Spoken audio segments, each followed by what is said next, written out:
আমি এখন আছি সেরডাং এমআরটি রেল স্টেশনে। এটা হচ্ছে সেরডাং উত্তরা, মানে সেরডাং উত্তর। সেরডাং হচ্ছে কিন্তু সেরডাং কিন্তু সেলাঙ্গুর প্রদেশে। এটা কুয়ালালামপুরের পাশেই।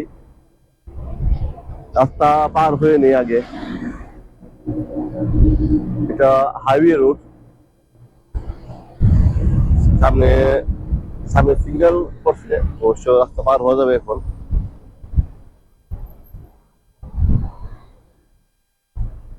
আমার পিছনে হচ্ছে যে এমআরটি রেল স্টেশন। সিগন্যাল করছে, রাস্তা পার হইতেছি।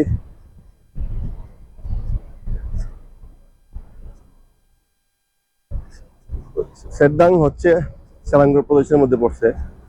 আর সেরডাং এ বেশিরভাগ জায়গাতেই ছোটখাটো মেল ফ্যাক্টরি বা ছোট ছোট ফ্যাক্টরি এখানে বেশি।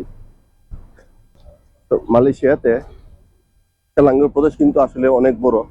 আর মালয়েশিয়াতে যতগুলা প্রদেশ আছে এর মধ্যে সেলাঙ্গুর হচ্ছে সবচেয়ে ধনী প্রদেশ।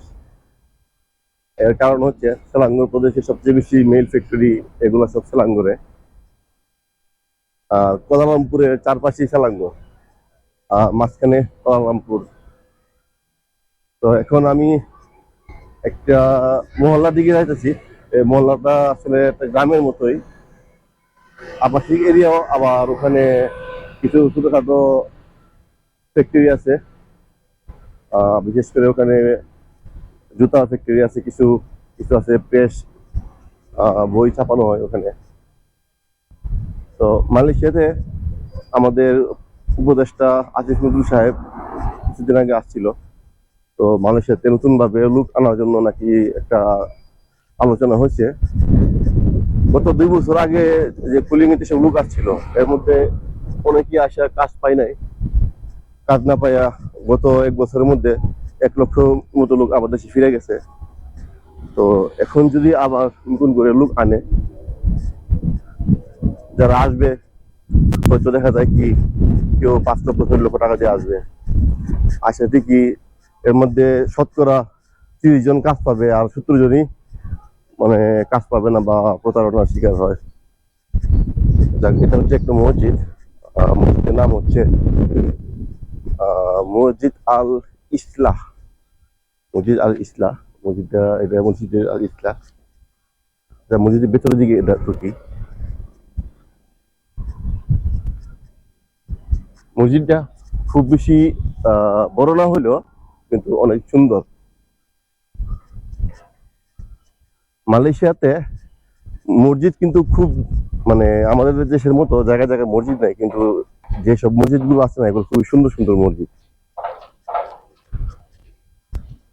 তো যা বলতেছিলাম, তো কুলিং যখন চালু হবে, এখন চালু হয় নাই, হয়তো আলোচনা চলতেছে, হয়তো এই বছরের ডিসেম্বরের দিকে বা আগামী বছরে শুরু হতে পারে। তখন দেখা যাবে কি মানুষ আসার একটা হিড়িক পেরে গেছে, আয়সা বেকার বসে থাকে। তাই সবাই সাবধান, মালয়েশিয়া আসার ব্যাপারে সাবধান। মালয়েশিয়াতে বর্তমানে এমনিতেই কাজের অনেক সংকট। যারা পুরাতন আছে তারাই আসলে কাজের অনেক সংকটের মধ্যে আছে। আর নতুন করে যদি আবার কয়েক লক্ষ লোক এখানে আবার আসে বাংলাদেশ থেকে, হয়তো এর মধ্যে কিছু লোক কাজ পাবে, বেশিরভাগ লোকই কাজ পাবে না, যেটা গত পোলিংও হয়েছে। তো এই এরিয়াটা, এটা হচ্ছে গ্রামের মতোই, মানে গ্রাম না আসলে এটা একটা মহল্লা। এই স্থানীয়দের বাড়িগুলো এরকম খুব সুন্দর সুন্দর। আর এই পাশে হচ্ছে একটা মাঠ, খেলার মাঠ। এখন যেহেতু দুপুর এখন 3টা বাজে, তাই এখন মানুষজন মাঠে নাই। তো রাস্তাটা হাঁটতে থাকি। মালয়েশিয়ার যে আবাসিক এলাকাগুলা, এগুলো আসলে খুবই পরিষ্কার পরিচ্ছন্ন থাকে। যেহেতু এই দেশে ঘনবসতি কম, সবগুলো বাড়ির মধ্যেই আশেপাশে রাস্তা থাকে।